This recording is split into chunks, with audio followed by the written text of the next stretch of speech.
The body lay face down in the snow, a dark stain spreading beneath it like spilled ink on white paper. The pre-dawn light cast everything in shades of gray and blue, making the blood look black instead of red. It was the kind of cold that hurt to breathe, the kind that turned a man's breath to fog and made his fingers ache inside his gloves.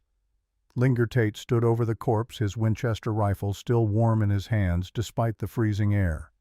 He was a tall man, lean from years of hard living, his face weathered like old leather. Gray threaded through his dark hair, and a scar ran along his jawline, a souvenir from a war he'd tried to forget. His eyes were the color of storm clouds and just as hard. He knelt beside the body, his knee crunching in the fresh snow. With one gloved hand he turned the man over. The face that stared back at him was young, maybe 25. Too young to be dead in the middle of nowhere. Too young to have made whatever choice had led him here. Tate reached into the dead man's coat, his movements mechanical, practiced. His fingers found a chain around the neck. He pulled it free, and a medallion came with it, spinning slowly in the dim light. He opened it with his thumb. Inside was a photograph. A woman with kind eyes and a small boy, maybe 6 years old. The boy was smiling, gap-toothed and innocent. The woman held him close, protective. Tate's jaw tightened. His hand closed around the medallion, the metal edges biting into his palm, even through the glove. For a moment, just a moment, something flickered across his face.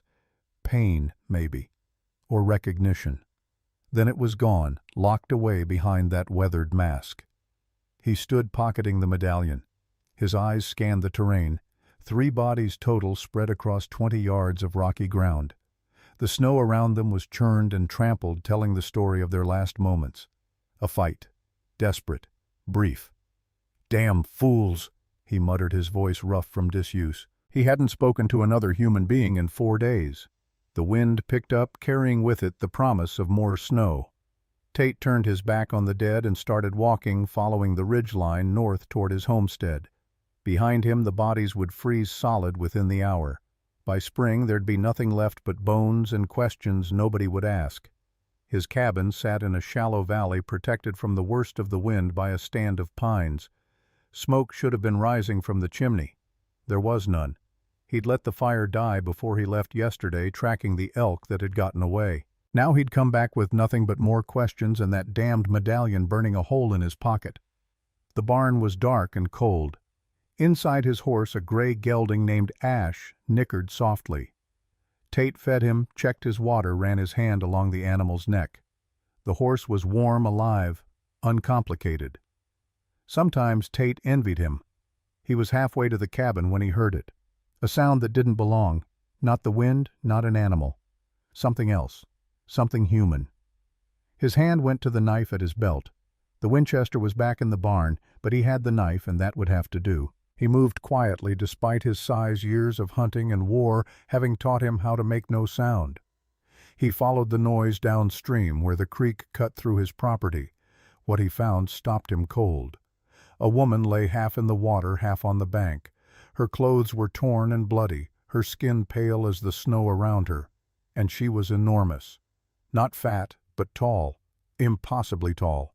Even lying down, he could see she'd tower over him if she stood. His first instinct was to turn around, walk away, pretend he'd seen nothing.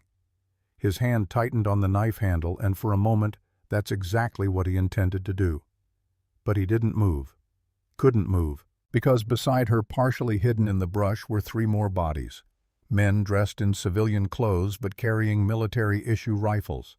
And unlike the woman, they were definitely dead. Bullet wounds close range, defensive wounds on their hands. She'd killed them, or tried to, before whatever had brought her down. Tate crouched low, studying the scene the way he'd study tracks. The snow told the story. The men had been chasing her. She'd made a stand here by the water. 2 had gone down fast. The 3rd had gotten a shot off before she'd finished him. That shot had caught her in the shoulder. The wound was ugly, still bleeding sluggishly. She'd lose the arm if it got infected. Lose her life if she didn't get help soon. He looked at her face. Even unconscious and half frozen, there was something fierce about her features. High cheekbones, strong jaw. Her hair was black and long, matted with blood and ice. She wore buckskin pants and a heavy wool shirt, both torn and stained. Apache. Had to be. The style of her clothes, the way she wore her hair. Apache woman alone, running from something. Running hard enough to kill 3 men. His grip on the knife tightened until his knuckles ached. 5 years ago he would have slit her throat without a second thought. 5 years ago he'd believed all Apache were responsible for what had happened to his family. For Sarah. For Thomas. 5 years ago he'd been wrong about a lot of things. He took 2 steps away, then stopped, looked back. She was dying. She'd be dead by nightfall, maybe sooner. The cold would take her if the blood loss didn't. Quick, merciful in its way. He took another step, then another. 10 paces away now. Far enough that he couldn't see the rise and fall of her chest anymore. Couldn't see if she was still breathing. His hand went to his pocket, felt the outline of the medallion he'd taken from the dead man. The woman in the photograph. The boy. Someone's family. Someone's whole world. He turned around. When he lifted her, he was surprised by her weight. She was heavy, dense with muscle despite her injuries. It took all his strength to carry her, and by the time he reached the cabin his arms were shaking and his wounded shoulder from the war was screaming in protest. He laid her on the floor. His bed was too small for her frame. Even on the floor her feet nearly touched one wall while her head was against the other. She had to be close to 8 feet tall, maybe more. He built up the fire first, getting the cabin warm. Then he cut away her shirt to get at the wound. The bullet had gone clean through, which was good. Less chance of infection if he could clean it properly. He worked quickly, efficiently, the way he'd learned in the army. Whiskey for disinfecting, needle and thread for closing. She moaned once when he poured the alcohol, her eyes fluttering but not opening. Her hands clenched into fists, and he saw they were calloused, scarred. Working hands. Fighting hands. By the time he finished, the sun was fully up. He sat back, wiping sweat from his forehead despite the cold. The woman's breathing had steadied, become deeper. She'd live. Probably. He should feel something about that. Relief, maybe. Satisfaction at a job done right. But there was nothing. Just the hollow ache that had lived in his chest for 5 years, the one that never quite went away. He stood, stretched, felt his back pop. He needed to deal with the bodies. 3 dead men with military weapons. Someone would come looking eventually. Questions would be asked. But that was a problem for later. Right now, he needed rest. He settled into his chair by the fire, the Winchester across his lap. Not that he thought she'd wake and attack him, but old habits died hard, and in the wilderness, assumptions got you killed. He must have dozed, because when he opened his eyes the light had changed. Afternoon now, the sun slanting through the window at a different angle. The woman was still unconscious, her chest rising and falling steadily. He got up, checked her wound. No fresh bleeding, that was good. He added wood to the fire, then went outside to deal with the bodies. They were frozen solid now, stiff and awkward to move. He dragged them one by one behind the barn to the soft earth where he'd buried others before. The ground was too frozen to dig properly, so he covered them with rocks and branches. It would have to do until spring. Their weapons he kept. 3 Winchester rifles, nearly new. Good ammunition. A man could always use more guns in this country. It was nearly dark when he finished. His hands were numb, his back aching. He went inside, heated up some beans and coffee, ate standing by the window. The woman hadn't moved. Night fell hard and fast. He lit a lamp, keeping it low. Then he settled back into his chair, the rifle across his lap, and waited. She woke near midnight. The change was instant. One moment unconscious, the next fully alert. Her eyes snapped open, dark and fierce, scanning the room with the intensity of a cornered animal. She tried to sit up, gasped at the pain in her shoulder, fell back. Her hand went to her side, searching for a weapon that wasn't there. Tate didn't move, didn't speak, just watched her take in her surroundings. The cabin. The fire. Him. When her eyes finally settled on him, he saw no fear there. Just calculation. Assessment. She was measuring him the same way he'd measured her. "Easy," he said, finally, his voice quiet. "You tear those stitches and I won't waste time putting them back in." She stared at him for a long moment. Then, in English that was accented but clear, she said, "Where am I?" "My cabin." about 40 miles southwest of Fort Marcy. Her eyes narrowed. The men? Dead. You killed them before you passed out. I buried them. She processed this, her face giving nothing away. Then, why did I bury them? Why did you help me? Good question. One he'd been asking himself all day. Seemed like the thing to do. You are white. I am Apache. We are not friends. No, he agreed. We're not. Silence stretched between them. The fire crackled. Outside wind rattled the shutters. What is your name? She asked finally. He hesitated, then figured it didn't matter. She was dying or she wasn't. Either way, his name wouldn't change anything. Linger Tate. Something shifted in her expression. Not quite recognition, but close. Tate. I know this name. His hand tightened on the rifle. How? She didn't answer immediately. When she did, her voice was softer, almost sad. You are the man who killed Chasing Wind 3 seasons past. The world seemed to tilt. He stood slowly, the rifle coming up. Not pointing at her. Not yet. But ready. How do you know that name? He was. She paused, searching for words. Not brother, but like brother. Only one who did not. She struggled with the English. Only one who saw me. Not monster. Just woman. Tate's mouth went dry. 3 years ago, in a rage of grief and whiskey, he'd tracked an Apache warrior he'd believed was part of the raiding party that killed his family. He'd been wrong. Found that out later, too late to matter. The man he'd killed had been innocent. Your brother, he managed. I didn't know. Not brother by blood, she corrected. Brother by choice. He chose to see past my... She gestured to herself, to her unusual height. He see me when others did not. I'm sorry. The words felt inadequate, useless, like throwing stones at the sun. You are sorry. She said it flatly, without emotion.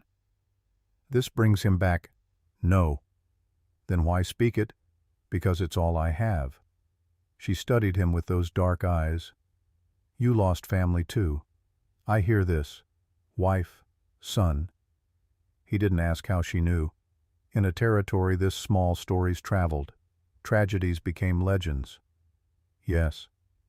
Then you understand. Pain for pain. Loss for loss. She was quiet for a moment. I should hate you. Want to kill you. His finger moved to the trigger. Ready. But I do not, she continued. Because Chasing Wind would not want this. Before he die, he tell me anger is fire that burns the one who holds it. Let it go before it destroy you. Tate lowered the rifle slowly. Wise man. Yes. You kill wise man. You kill gentle man. You kill wrong man. Each word landed like a blow. Because she was right. He had killed the wrong man. Had spent 3 years trying to live with that knowledge, trying to make it mean something other than what it was, murder. I know, he said quietly. The woman's eyes closed. When she spoke again, her voice was weaker. My name is Mahia. It means the tall one in my language. White men, they make fun. Call me giant, freak. But Chasing Wind, he say, Mahia beautiful. He say I am gift from spirits, not curse.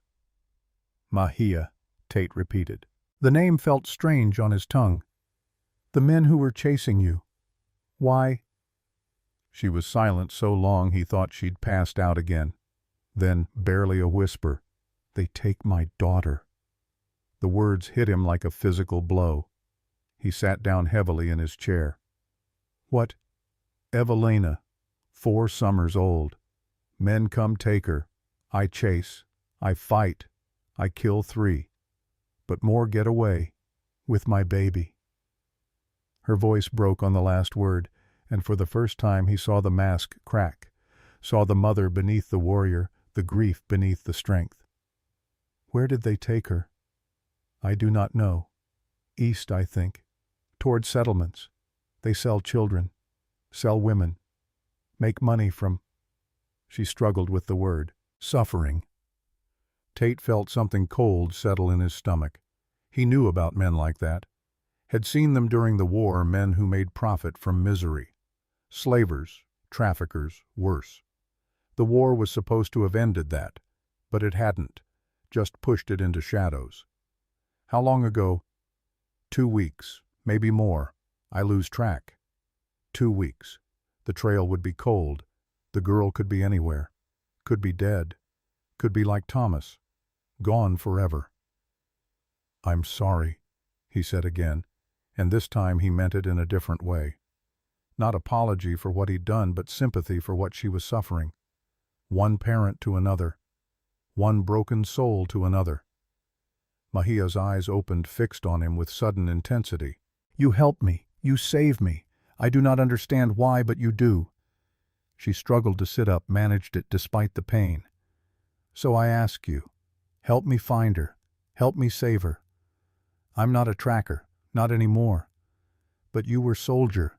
You know how to find people, how to fight. I know how to kill people. That's not the same thing. It is same if people who take my daughter need killing." She had a point, a brutal, honest point. Tate looked at her, really looked at her, saw past the unusual height, past the Apache features, past everything that should have made him hate her. Saw just a mother, desperate to save her child. "I can't promise anything," he said slowly. 2 weeks is a long time. Trail's probably cold. She could be anywhere. But you will try?" He thought about Thomas, about the day he'd come home to find his family gone, about the weeks he'd spent searching, hoping, praying, about the moment he'd found their graves. He thought about chasing wind, the innocent man he'd killed in his rage and grief. He thought about the medallion in his pocket, the woman and child in the photograph. Someone's family. Everyone's family. "Yeah," he said finally. "I'll try." Mahia's shoulders sagged with relief. For a moment she looked like she might cry. But she didn't. Just nodded once, firm and final. "Thank you, Linger Tate." "Don't thank me yet. You need to rest, heal. Can't do anything if you're dead." "How long?" "Few days, maybe a week. Your shoulder needs time." "I do not have time." "Your daughter needs you alive more than she needs you dead. A week won't make that much difference." It was a lie, and they both knew it. A week could mean everything, could mean the difference between finding her and losing her forever. But it was the only option they had. Mahia lay back down, her face tight with pain and frustration. 1 week. Then we go." 1 week, he agreed. He added more wood to the fire, checked her bandages one more time. She was already asleep again, her body demanding rest, even as her mind fought against it. Tate settled back into his chair, the rifle across his lap, and stared into the flames. He'd spent 5 years trying to forget, trying to bury the past along with his family, trying to become someone else, something else. A hermit, a ghost, a man without attachments or obligations. But the past had a way of finding you, had a way of demanding payment for old debts. He owed chasing wind a life. Now he'd try to save one, try to give this woman what he couldn't give himself: hope, second chance, something to live for. Outside the wind howled and the snow began to fall again. Inside, 2 broken people tried to sleep, both haunted by ghosts, both chasing shadows of children who might already be lost forever. But tomorrow they would begin. Tomorrow they would try. And maybe, just maybe, that would be enough. The fire burned low. The night stretched on. And Linger Tate kept watch, as he had every night for 5 years, waiting for a dawn that never seemed to bring any light. Morning came with the kind of silence that only exists after a heavy snow. Tate woke to find Mahia already awake, sitting upright despite the pain it must have caused her. She was staring at the door with an intensity that made him reach for his rifle before he was fully conscious. "What is it?" he asked, voice rough with sleep. "Someone comes," she said quietly. "Old man, Apache, walking slow." Tate moved to the window, peered through the gap in the shutters. She was right. An elderly man was making his way through the snow toward the cabin. No horse, no weapons that Tate could see. He moved with the deliberate pace of someone who knew rushing would only tire him faster. "You know him?" Mahia nodded. "Kaita. He was interpreter at Fort Marcy. He helped me before." Something in her tone made Tate look at her sharply. "Helped you how?" "When Evelina was taken. He tell me which way they go. Give me food. Water." She paused. "He feel guilty, I think." "Guilty for what?" She met his eyes. For not stopping them. For being too scared to fight. Tate understood that kind of guilt. Understood it better than he wanted to. He opened the door before Kaita could knock. The old man stood on the threshold snow, clinging to his worn coat and gray hair. His face was weathered like old wood deep lines carved by years of sun and wind, but his eyes were sharp alert, taking in everything. "Linger, Tate," Kaita said. It wasn't a question. "You know me. Everyone knows you. The white man who lives alone, who buries his dead and speaks to no one." The old man's English was nearly perfect, barely accented. "May I come in?" Tate stepped aside. Kaita entered, his gaze going immediately to Mahia. Something passed between them, a conversation without words. Then the old man nodded, satisfied. "She will live," he said. "Good. We will need her." "We—" Tate closed the door, blocking out the cold. "I don't remember signing up for any we." Kaita settled himself by the fire without invitation, moving like a man accustomed to making himself at home anywhere. "No, but you will, because I can give you what you want most." "And what's that?" "Truth about who killed your family." The words hit Tate like a fist to the gut. His hand went to his rifle, not quite raising it, but ready. "You were there." "No, but I know who was." Kaita pulled out a pipe, began packing it with tobacco with unhurried movements. 5 years I carry this knowledge. 5 years I am too coward to speak it, but no more." Mahia was watching them both, her dark eyes moving from one man to the other. "Kaita, what are you doing?" "Making trade," the old man said simply. He lit the pipe, took a long draw, blew smoke toward the ceiling. "He help you find your daughter. I help him find his peace. Everyone gets what they need." "I don't need peace," Tate said, his voice hard. "I need names. Names I can give. But first you must understand." Kaita gestured to the other chair. "Sit. This story takes time." Tate remained standing. "I can hear standing." The old man shrugged. "As you wish. 5 years past autumn time, raiders come to your home. You were away, yes, buying iron for your forge in Santa Fe." Tate's jaw clenched. He'd been gone 3 days. 3 days that had cost him everything. "Go on." "These raiders, they wear Apache clothes, carry Apache weapons, paint faces like Apache warriors." Kaita took another draw from his pipe. "But they were not Apache." "That's impossible. I saw the tracks, the arrows, the way they—" "What they wanted you to see," Kaita interrupted. "They were deserters, soldiers from Fort Marcy who run away, hide in mountains, become something worse than soldiers, become animals." Tate felt the floor tilt beneath him. "You're lying." "Why would I lie? What do I gain?" The old man's voice was gentle, patient. "I gain only your anger, your hate, maybe your bullet in my head. But I speak truth because Mahia needs you, because truth is debt I owe to both of you. Both of us." Tate's hand tightened on the rifle. "What debt do you owe me?" Kaita's face grew sad. "I knew raid was coming, heard soldiers talk in fort, heard them plan. I come to warn you, but you already gone. I should have waited, should have warned your wife.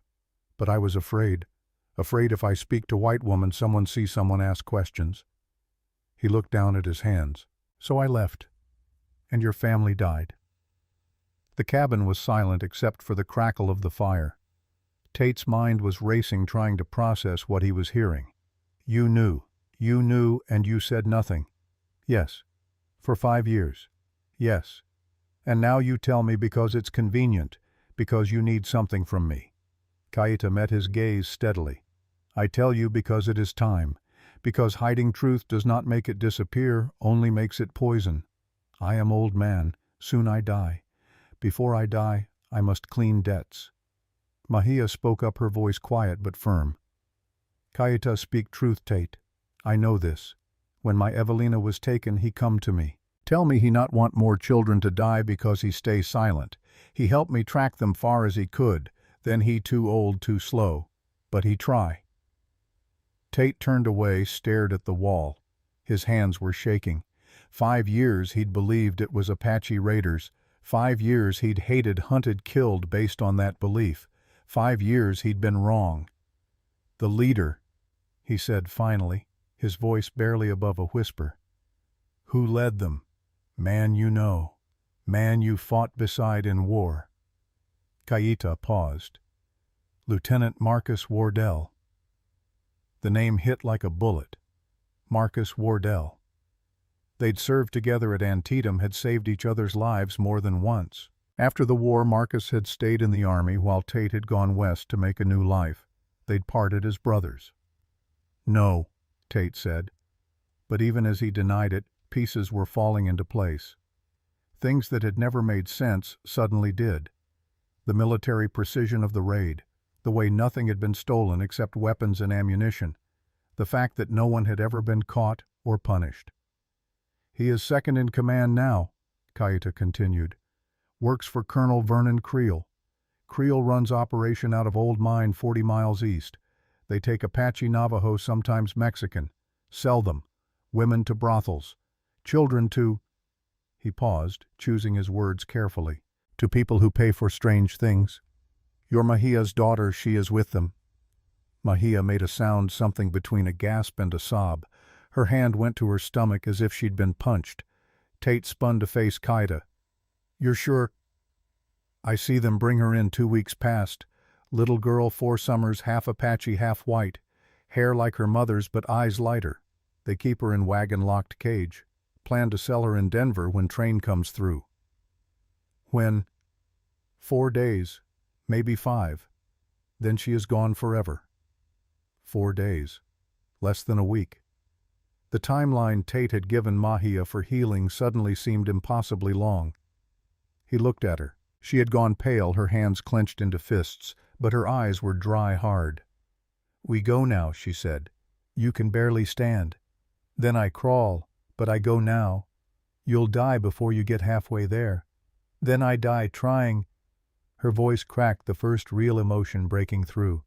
"She is my baby, my only baby. I do not care if I die. I care only that she lives." Tate understood that desperation.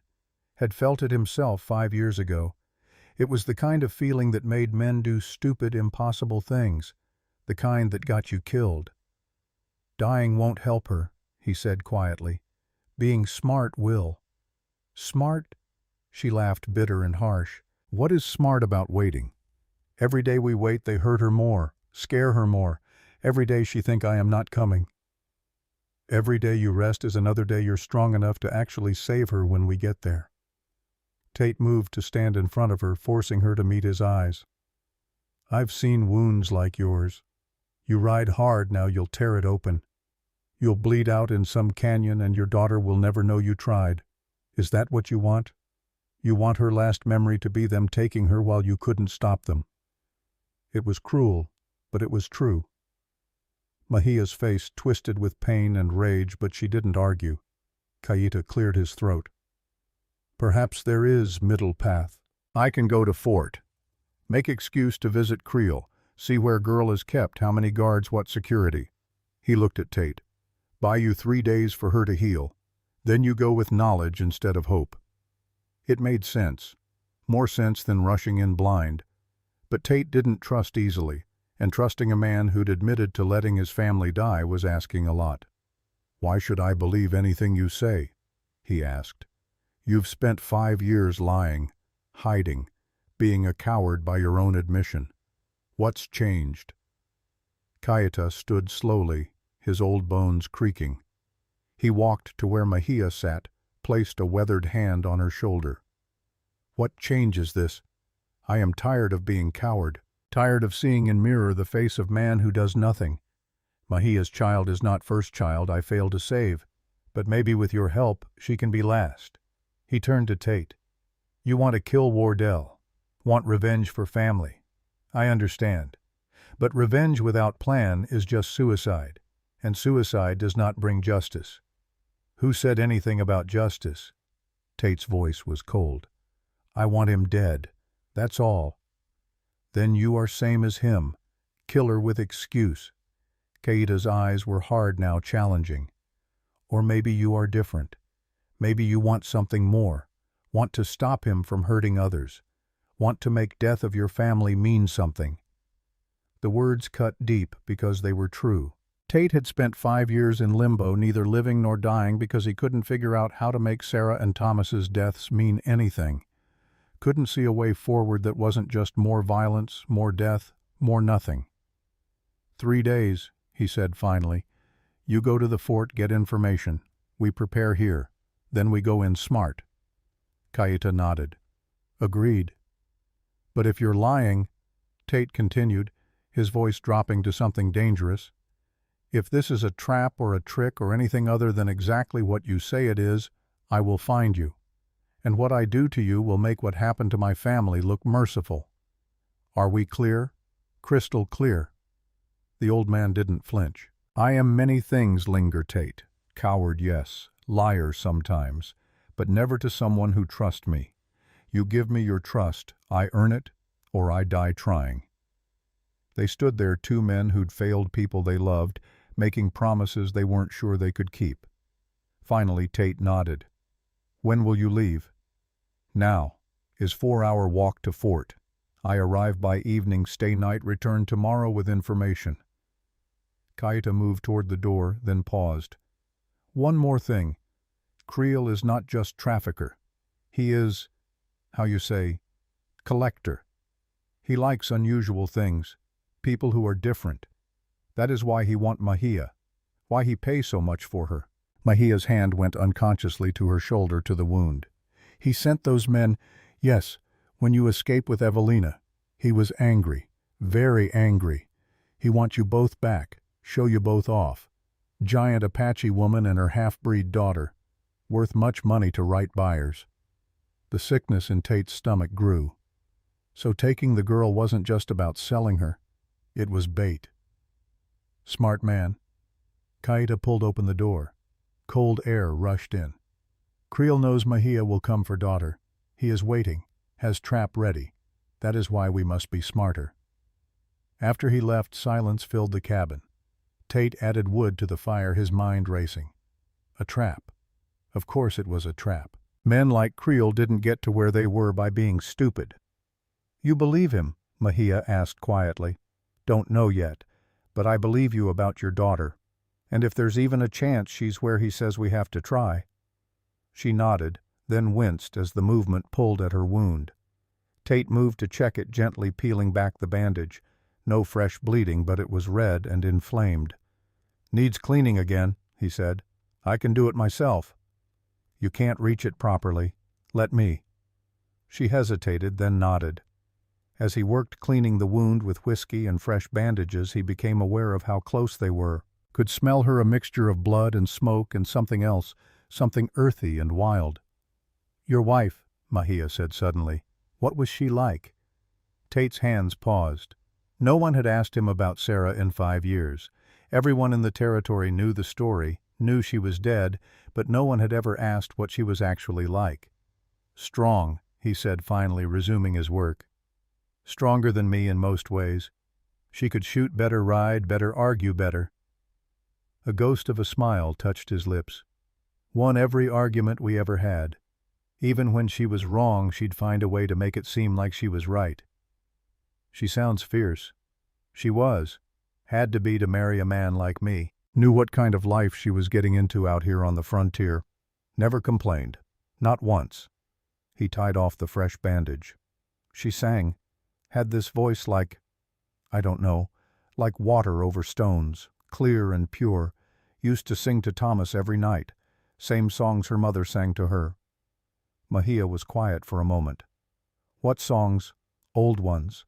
From back east. Lullabies mostly. Some hymns. He stood, moved away, needing distance. Thomas loved them.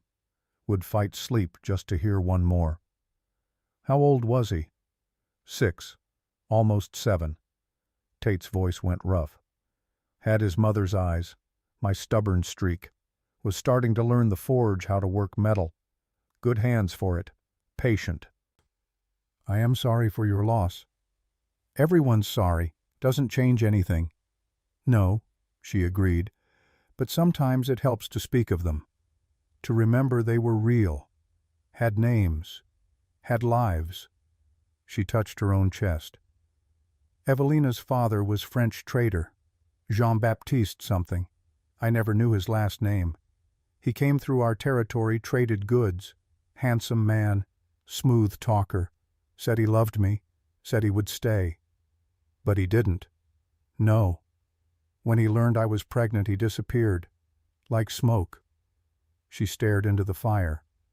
But I not regret. He gave me Evelina. She is everything. Smart, brave, curious. Always asking questions. Why is sky blue? Where do birds go in winter? What makes thunder? A smile touched her lips, sad and sweet. She has his eyes, his laugh, but she has my strength, my stubbornness. She'll need it, Tate said quietly. If she survived 2 weeks with Creel's men, she's already stronger than most. She is 4 years old. She should not have to be strong, should not have to survive. Mahia's voice broke. She should be home, safe, playing, learning, being child. Tate knew that pain, knew the rage that came with it, the helpless fury at a world that hurt children. We'll get her back, he said, and was surprised to find he meant it. I don't know how yet, but we will. You make promise you cannot keep. Maybe, but I'm going to try like hell to keep it anyway. She looked at him, then really looked at him. Why, you do not know me. Do not know her. You owe us nothing. In fact, I am people who you think killed your family. Why help? It was a fair question, one he'd been asking himself since he'd pulled her from the creek. The easy answer was guilt penance for killing Chasing Wind, but it was more than that. Because 5 years ago I couldn't save my son, he said slowly. Because every day since I've wondered what I would do differently if I had another chance. Because maybe, just maybe, saving your daughter is the only way I can live with failing to save mine. Mahia nodded slowly. We are both haunted, then, by ghosts of children we could not protect. Yeah, seems like. Outside the wind had picked up again, rattling the shutters. Snow began to fall light at first, then heavier. By nightfall there'd be another 6 inches at least. Tate checked the supplies. If Kaita was right about the timeline, they had maybe 4 days to prepare. 4 days to get Mahia healed enough to ride. 4 days to figure out how 2 people could assault a fortified position held by a dozen armed men. It was impossible. Suicide. Exactly the kind of plan that got good people killed for nothing. But looking at Mahia, seeing the desperate hope in her eyes, the fierce love of a mother for her child, Tate knew they were going to try anyway. Knew that some things were worth dying for, even if you couldn't save yourself. Get some rest, he told her. When Kaita gets back tomorrow, we'll need to be ready to move fast. She nodded, settling back onto the floor. Within minutes, her breathing had evened out into sleep. The healing was taking everything she had. Tate sat in his chair rifle across his lap and stared into the fire. Tomorrow Kaita would return with information. The next day they'd begin planning. The day after that they'd ride into hell. And maybe, just maybe, they'd come back with one small girl who deserved better than the hand fate had dealt her. Outside the storm grew worse. Inside the fire burned low, and Linger Tate kept watch over a woman who'd lost everything and a promise he wasn't sure he could keep. But he'd try. God help him, he'd try. Kaita returned the next afternoon, moving faster than Tate would have thought possible for a man his age. The old Apache came through the door, shaking snow from his coat, his face grim. They move tomorrow night, he said without preamble. Not 4 days. Tomorrow. Train comes early because of weather predictions. Creel wants to move his cargo before next storm. Mahia struggled to sit up, her face going pale. Tomorrow. But I am not ready. I cannot. You will have to be, Kaita said, not unkindly. Or she is gone. Tate felt his stomach drop. One day. They had one day to plan, prepare, and execute a rescue that should have taken a week to organize properly. Tell me everything. Lay out guards, weaknesses, all of it. The old man settled by the fire, pulling out a piece of charred wood. He began drawing on the floor rough lines that formed a map. Old mine shaft here, 20 miles east, hidden in canyon. Creel has 10 men, maybe 12. Hard to count. They rotate shifts. Weapons? Rifles mostly. Winchester repeaters, new model. 6 shooters for close work. One man has scattergun for guarding prisoners. Kaita marked positions on his crude map. Main building is old mine office. That is where they keep valuable cargo. Your girl is there. How do you know? Mahia asked. Because I see her. Kaita's voice softened. I pretend to sell information about Apache movements. Creel, he likes to show off his prizes. He brings me to wagon, shows me 3 women and 1 child. The child, she has your eyes, your hair. She does not cry, just stares. Very brave, very broken. Mahia made a sound like a wounded animal. Tate put a hand on her shoulder, steadying her. What kind of security on the building? He asked.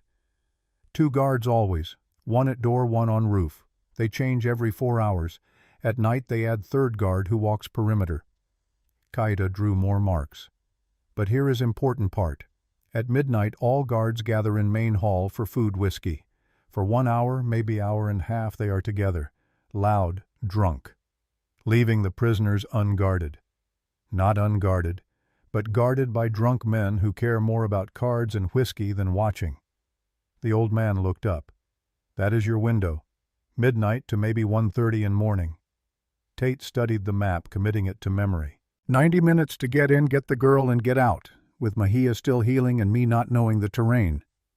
Is impossible, yes, Kaita said. But impossible is all we have. There has to be another way, something we're missing. I think on this all night, all day while walking back. There is no other way. The old man's face was sad. This is best chance, only chance. Mahia pulled herself to her feet, swaying but standing. Then we take it. We go tonight. Prepare during day, ride at dusk, arrive at midnight.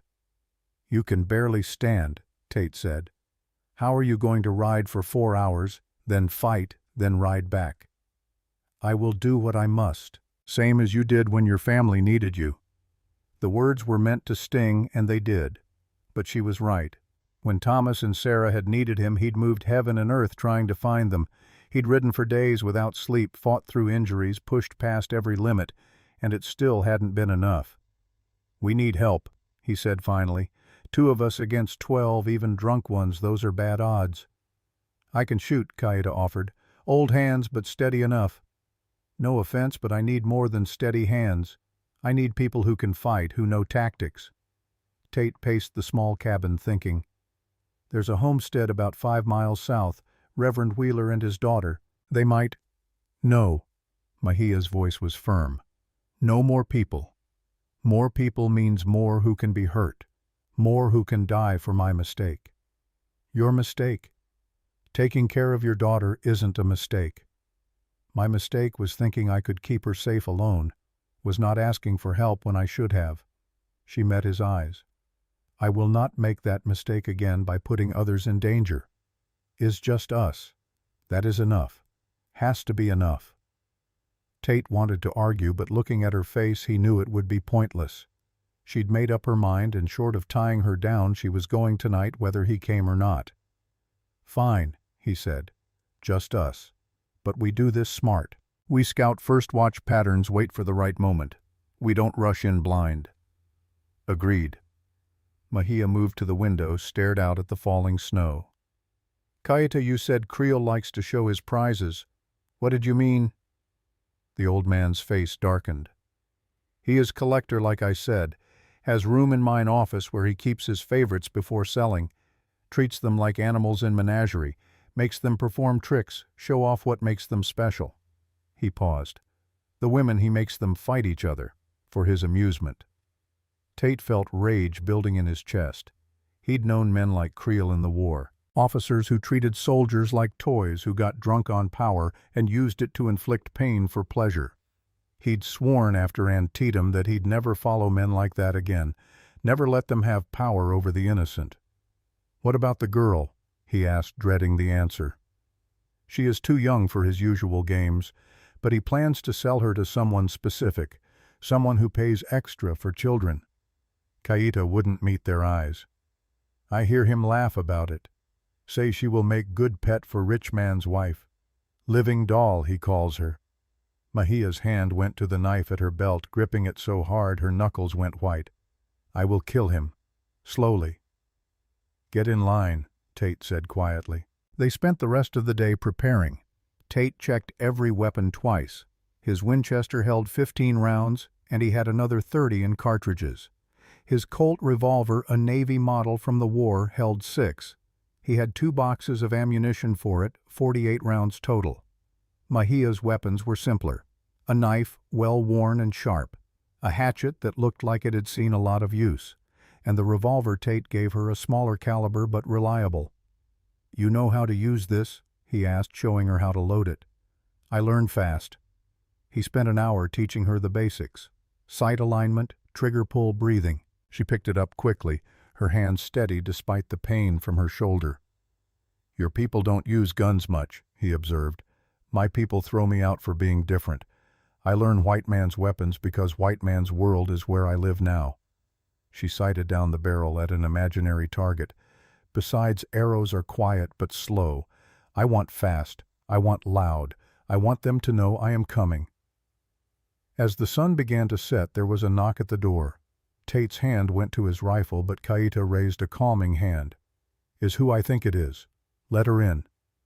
Tate opened the door to find a woman standing in the snow. She was tall, slender, with kind eyes and work-roughened hands. She wore a heavy coat against the cold and carried a basket. "Mr. Tate," she said, her voice soft but steady. "I'm Grace Wheeler. I believe you know my father." "Reverend Wheeler, yes." Tate didn't move from the doorway. "What are you doing here?" "Kaita came to us this morning, told us about the child." She lifted the basket. "I brought supplies, bandages, medicine, food, things you'll need." "We don't need charity." "It's not charity, it's—" She searched for the word. "It's solidarity. One parent to another." Tate frowned. "You have children." "Had." The word was soft, barely audible over the wind. "A daughter, Emily. She was 6 when the fever took her. 2 years ago this spring." Something in Tate's chest twisted. He stepped aside, let her enter. Grace moved to where Mahia sat kneeling beside her with practiced ease. "May I?" she asked, gesturing to the bandages. Mahia nodded. Grace unwrapped the shoulder wound, examined it with gentle fingers. "Healing well, considering, but you shouldn't be riding tonight. You'll tear it open." "I have no choice." "There's always a choice." Grace began applying fresh bandages, her movements efficient and sure. "You can wait, heal properly, then go. By then she is gone, sold, lost forever." Grace's hands paused. When she spoke again, her voice was thick with emotion.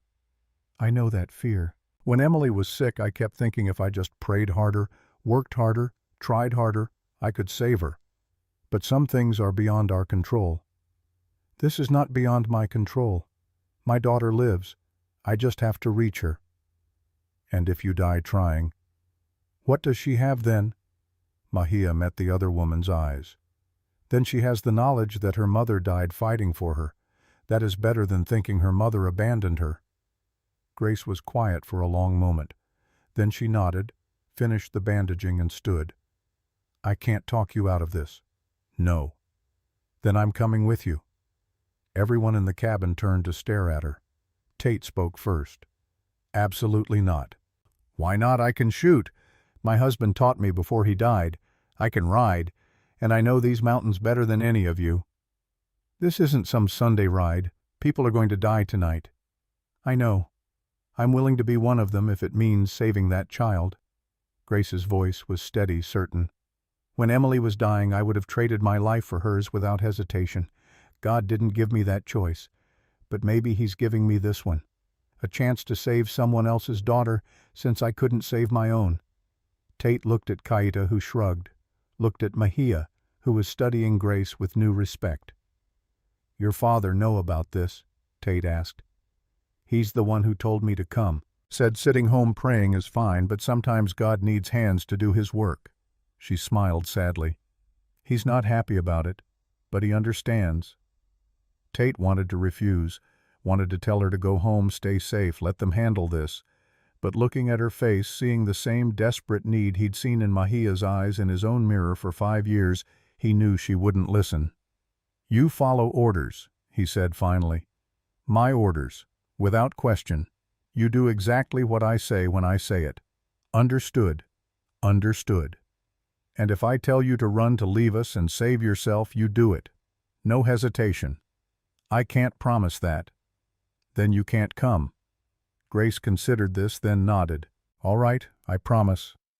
It was a lie, and they both knew it, but it was the lie they needed to move forward. As darkness fell, they made final preparations. Tate drew the route in the dirt, marking landmarks Kaita had described. The old mine was in a canyon with only 2 ways in, one from the north, one from the south. The northern approach was shorter but exposed. The southern route took longer but offered more cover. "We go south," Tate decided. "Take the extra time. Exposure gets us killed before we even arrive." They would leave in 1 hour ride through the night, arrive at the canyon around 11:30. That gave them 30 minutes to scout fine positions and wait for midnight when the guards would be distracted. "What about getting out?" Grace asked. "Once we have the girl, how do we escape? Fast and quiet if we can. Fast and loud if we can't." Tate looked at each of them. "If something goes wrong, if we get separated, everyone heads back here. This cabin is the rally point. Wait 24 hours. If someone doesn't show, assume they're dead or captured and move on." "I will not leave without my daughter," Mahia said. "If you're dead, your daughter loses her mother forever. If you're captured, you both end up slaves or worse. Use your head." Tate's voice was harsh but necessary. "We get one shot at this. If it goes wrong, we retreat, regroup, try again another way." Mahia wanted to argue, he could see it in her eyes, but she nodded. Kaita stood. "I should tell you something else. About Wardell." Tate's hands stilled on the rifle he was checking. "What about him?" "He will be there tonight. Creel keeps him close for big moves like this. He is second in command, yes, but also enforcer. The one who hurts people when Creel wants them hurt." The rage that Tate had been keeping carefully controlled began to slip its leash. Marcus Wardell, his friend, his brother-in-arms, the man who'd killed Sarah and Thomas and let Tate believe it was Apache raiders. "Good," he said quietly. "Saves me the trouble of tracking him down later."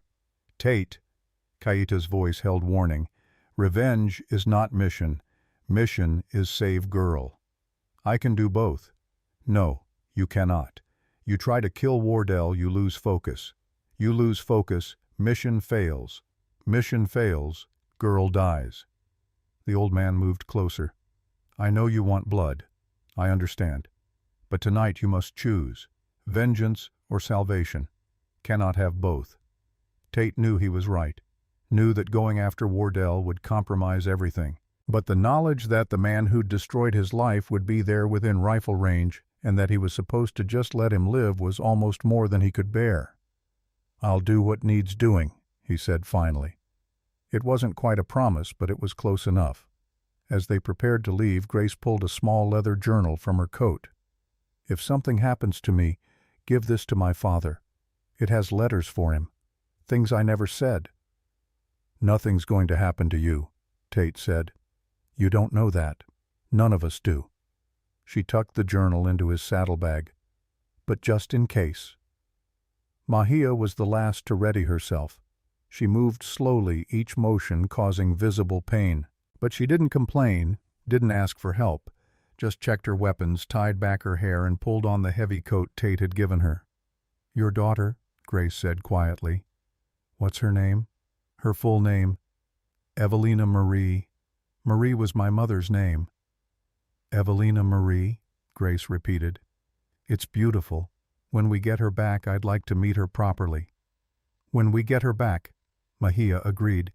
"You will be first person she meets, first person I tell her about, the woman who helped save her." They rode out as the last light faded from the sky. 4 people on 3 horses, Mahia riding double with Kaita to spare her shoulder. The snow had stopped, leaving the world clean and white and deadly cold. Tate led, following the landmarks Kaita had described. Behind him, he could hear the labored breathing of the horses, the creak of leather, the soft whisper of snow under hooves. No one spoke. There was nothing left to say. The moon rose nearly full, turning the landscape into something from a dream. Beautiful and terrible at once. Tate thought about Sarah, about the last time he'd seen her alive.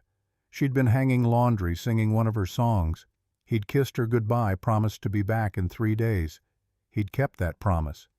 But by then, there was no one left to come back to. Ahead, the canyon appeared like a wound in the earth, dark and deep and full of secrets. Somewhere down there in an old mine that should have been abandoned, a child waited. Maybe hoped. Maybe had given up hope. In a few hours they'd know. In a few hours they'd either ride out with Evelina or die trying. Tate checked his rifle one more time, made sure every round was seated properly. Behind him the others did the same. No one had to be told. They all knew what was coming. As they descended into the canyon, Tate thought about all the choices that had led him here. The choice to go to war, the choice to come west, the choice to leave Sarah alone for 3 days, the choice to hate all Apache for what some had done, the choice to pull Mahia from that creek instead of leaving her to die. Every choice had consequences. Every action rippled outward, touching lives in ways you couldn't predict or control. Tonight the ripples would become waves, and when the water settled, people would be dead. He just had to make sure the right people survived. The mine entrance appeared ahead, a darker shadow in the darkness. Light spilled from windows of the old office building. Voices carried on the cold air, rough laughter and curses. They were close now. So close. Tate raised his hand, signaling the others to stop. They dismounted, tied the horses to trees far enough away that gunfire wouldn't spook them. Then, moving like ghosts, they crept forward to scout their target. And in the distance, faint but clear, a child began to cry. The sound of that child crying cut through Mahia like a knife. Tate saw her body go rigid, saw her hand move instinctively toward the mine entrance. He grabbed her arm, held her back. "Not yet," he whispered. "We wait. That is my baby. She is scared. She is crying for me. And if you run in now, you'll both die. Is that what you want?" He kept his grip firm but gentle. 5 minutes. We watch, we learn, then we move. Mahia's whole body was trembling, but she nodded. They crept closer, using the rocks and scrub brush for cover. The mine complex was larger than Tate had expected. The main office building sat at the center, 2 stories of weathered wood with broken windows hastily boarded over. Around it sprawled several smaller structures, shacks and storage sheds, most in various states of collapse. Light spilled from the main building's ground floor. Through a gap in the boards covering the window, Tate could see men inside. 12, maybe 13. They sat around a large table, cards and whiskey bottles scattered across its surface. Their voices were loud, careless. They felt safe here, confident. That confidence would kill them. "There," Kaita breathed, pointing. "Second floor. See the glow." Tate looked up. A faint light showed through cracks in the boards covering an upstairs window, different from the raucous brightness below. Steadier, quieter. The child had stopped crying. The silence was somehow worse. "That's where they keep the prisoners," Kaita continued. "Top floor, 1 room, 1 guard, maybe 2. Grace pulled out a small spyglass, something her father had given her from his army days. She studied the building carefully. "I see 1 guard, at the top of the stairs. He's sitting, looks half asleep." "Drunk," Tate guessed. They're all drunk. Not all. Grace shifted the spyglass. There's a man by the door downstairs, sober, alert, and there on the roof. Another one. He's got a rifle. Tate swore quietly. 3 sober guards out of 13 men. Better odds than he'd feared, but still not good. We need a distraction. Something to pull them away from the girl. I can do this, Kaida said. I go in front door. Tell Creel I have information about Apache movement. While they listen to me, you go in back upstairs, get girl. They'll recognize you from yesterday. Know you were snouting around. Exactly. They think I work for them. Give them information before they believe I have more now. The old man smiled without humor. They think all Apache are same. Stupid, easy to buy. I use this. It wasn't a bad plan, simple, direct, the kind that might actually work. But it put Kaita in the most danger alone and exposed. If it goes wrong, Tate said, if they figure out what you're doing, you run. Don't try to be a hero. I am 73 years old. My hero days are behind me. Kaita checked the knife at his belt. But my useful days are not done yet. They waited, watching the patterns. The guards changed positions every 20 minutes like clockwork. The man on the roof walked a circuit scanning the approaches. Professional, military trained. That would be Wardell's influence. Tate felt his jaw clench at the thought. Somewhere in that building the man who'd killed his family was drinking and laughing and planning his next atrocity. Focus. Mission first. Vengeance later. At midnight things changed. The noise from downstairs increased. More laughter, louder voices. Through the window Tate saw men pouring drinks, dealing cards. The guard at the door wandered over to watch the game, leaving his post. Now, Kaita said. He stood, brushed snow from his coat, and walked toward the front entrance like he had every right to be there. Tate, Mahia, and Grace moved in the opposite direction, circling toward the back of the building. The rear entrance was darker, less watched. A single door, no guard visible. They reached it without incident. Tate tested the handle slowly. Locked, but it was old wood, old metal.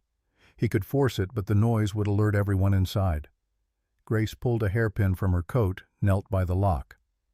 My husband was a locksmith before the war. Taught me a few things. Her hands worked quickly, surely. 30 seconds later the lock clicked open. Inside was a narrow hallway, dark and smelling of mold and old tobacco. Stairs rose to their left, disappearing into blackness. To their right, the hallway led toward the front room where the men were gathered. They could hear Kaita's voice now speaking loudly. Colonel Creel, I bring news. Apache War Party, 20 warriors moving south toward settlements. I think you want to know this, yes. A deeper voice responded, amused. Kaita, you old vulture. Come in. Have a drink. Tell us everything. The men's attention was focused forward. Tate motioned for Mahia and Grace to follow him up the stairs.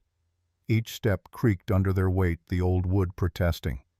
But downstairs, someone had started singing a drinking song from the war, and the noise covered their movement. At the top of the stairs, a hallway stretched into darkness. A single door at the far end, light seeping underneath, and sitting in a chair beside it, a guard. He was young, maybe 20, with a bottle of whiskey in one hand and a revolver in the other. His eyes were closed, head nodding forward. Asleep or close to it. Tate moved like smoke covering the distance in seconds. His hand clamped over the guard's mouth as his knife found the man's throat. Not cutting, not yet, just pressing. The guard's eyes flew open wide with terror. Quiet, Tate breathed. Make a sound and you die. Nod if you understand. The guard nodded frantically. Good. Where's the key to that door? The guard's eyes flicked to his belt. Tate saw a ring of keys hanging there. He took them, still keeping the knife pressed to the man's throat. How many prisoners inside? The guard tried to speak, couldn't with Tate's hand over his mouth. Tate loosened his grip slightly. 4, the guard whispered. 3 women, 1 child. Guards in the room. No, just me out here. Mahia pushed past them, grabbing the keys. Her hands shook as she tried each one in the lock. The third key turned. The door swung open. The room beyond was small, windowless, lit by a single oil lamp. 4 figures huddled in the corner, chained to a heavy beam that ran the length of the wall. 3 women, all Apache, all bearing the marks of rough treatment, and 1 small girl. "Mama." The word was barely a whisper. Evelina's eyes were huge in her thin face, disbelieving. "Mama." Mejia made a sound that was half sob, half prayer. She crossed the room in 3 strides, falling to her knees beside her daughter. Her hands touched the girl's face, her hair as if making sure she was real. "Shh, baby, shh. Mama's here. Mama's got you." Grace was already working on the chains using a smaller key from the ring. The locks were simple, meant more for discouragement than real security. They opened one by one. Tate kept his attention split between the reunion and the hallway. Downstairs, Cayeta was still talking, spinning some story about Apache movements. But it wouldn't last forever. They had minutes at best. "Can you walk?" he asked the 3 women. The oldest nodded. She was maybe 40, with a scar running down the left side of her face. "We walk, we run, we fight if needed." "Good, because we're about to do all 3. The chains came free. Evelina clung to Mejia, her small arms wrapped tight around her mother's neck. She was painfully thin, her dress torn and dirty, but her eyes were alert, aware. "Can you be brave a little longer, little one?" Mejia asked softly. "Can you be quiet like when we hunt rabbits?" Evelina nodded against her mother's shoulder. They moved back into the hallway. The guard was still there, Tate's knife keeping him compliant. The man's eyes widened when he saw the prisoners escaping. "Please," he whispered. "I didn't hurt them. I just watched. I just did what I was told." "Just following orders," Tate said quietly. "Where have I heard that before?" He should kill the guard. It was the smart play, the safe play. One less person to raise the alarm. But looking at the young face, seeing the terror there, he couldn't do it. Instead, he brought the pommel of his knife down hard on the back of the guard's skull. The man slumped unconscious but alive. They started down the stairs, moving as quietly as 7 people could. Behind them, the 3 freed women moved with surprising stealth despite their ordeal. Survivors knew how to be silent. They were halfway down when a voice called from the front room. "Cayeta, you sure about this? 20 warriors seems like a lot." "I see with my own eyes, Colonel. They make camp in Red Canyon, prepare for raid." "Red Canyon's 3 days from here. Why should I care?" "Because they look for weapons, for supplies. They know you have both." A different voice spoke now, colder, harder. Tate felt his blood freeze because he knew that voice. Marcus Wardell. "The old man's lying, Vernon. Red Canyon's been empty for months. I scouted it myself last week." The sound of a chair scraping. Heavy footsteps. "That true, Cayeta, you lying to me?" A pause. Then Cayeta's voice steady as stone. "I do not lie. I tell you what I see. What you see, or what you want us to believe you see." More footsteps. Multiple men moving. "Check upstairs. Make sure our cargo's secure." Tate's heart lurched. They were out of time. He looked at Mejia, at Grace, at the 3 women behind them. They were trapped on the stairs, too high to jump, too far from either exit to run. "Go," he hissed. "Out the back. Now." They ran, abandoning stealth for speed. Behind them, shouts of alarm. The sound of men scrambling, weapons being grabbed. Tate hit the back door first, shouldered it open. Cold air rushed in, sharp as knives. He pushed the women through, counting as they passed. 4, 5, 6. Grace. Mejia with Evelina. The 3 Apache women. 7 people running across open ground toward the cover of rocks 50 yards away. 50 yards that might as well have been 50 miles. The first shot came as they were 20 yards from the building. It went high, striking rock and sending up sparks. More shots followed, wild and undisciplined, men firing from windows, from the door, into darkness at running shadows. One of the Apache women cried out, stumbled. The oldest, the one with the scar, grabbed her, kept her moving. They reached the rocks as the pursuit organized behind them. Tate turned, rifle raised, and fired 3 quick shots back at the building, not aiming to kill, just to make them take cover by a few seconds. "Keep moving," he shouted. "Get to the horses." Mahia ran with Evelina clutched to her chest, her wounded shoulder screaming, but her legs pumping. Grace was beside her, revolver in hand, face set with determination. The three freed women ran, despite their weakened state, despite their injuries driven by the primal need to escape. Behind them more shots. Closer now. More accurate. A bullet whined off the rock beside Tate's head, close enough to feel the heat. He fired again, saw a man fall. No time to feel guilty, no time to feel anything but the need to survive. They were 30 yards from the horses when everything went wrong. Grace stumbled, went down hard. Tate saw the blood immediately spreading dark across her side. "Grace." Mahia stopped, started back. "No." Grace gasped. "Keep going. Get Evelina out." But Mahia was already there, trying to lift her. Tate grabbed Grace's other arm, and between them they got her moving again. She was heavy, a dead weight, her face white with shock. The horses were just ahead. 10 yards. 5. A man stepped out from behind the rocks where they'd tied the animals, tall, broad-shouldered, holding a rifle with casual competence. In the moonlight, Tate saw his face clearly. Marcus Wardell. They stared at each other across the distance. Recognition flared in Wardell's eyes, then shock, then something that might have been shame. "Linger." His voice was disbelieving. "Jesus Christ, is that you?" Tate's rifle was already up, already aimed. His finger found the trigger. One shot. One kill. 5 years of hate and grief and rage focused into a single moment. But he couldn't take it, because Wardell wasn't alone. Behind him, 3 more men appeared, rifles raised, pointed at the women. At Evelina. Mexican standoff. Everybody dies, or everybody walks away. "Let them go, Marcus," Tate said quietly. "You know I can't do that. Creel would kill me. Then I'll kill you first. Maybe. But my men will kill them." Wardell gestured with his rifle. "The women, the child, all of them. Is that what you want?" No, it wasn't. Tate lowered his rifle slightly, not much, just enough to show he was willing to talk. "What do you want?" "What do I want?" Wardell laughed, bitter and harsh. "I want to go back 5 years and make different choices. I want to not be the man I've become. But we don't get what we want. Do we linger? We get what we deserve." Behind Tate, Grace made a small sound of pain. She was bleeding badly, dying in his arms. "Let the women go," Tate said. "You want someone, take me. I'm the one you got a problem with anyway. You don't understand. Creel's not going to just let them walk. That girl's worth $5,000. The giant woman maybe 10. He's not giving that up." "Then we got a problem. Because I'm not giving them up either." They stood there, weapons raised, death hanging in the balance.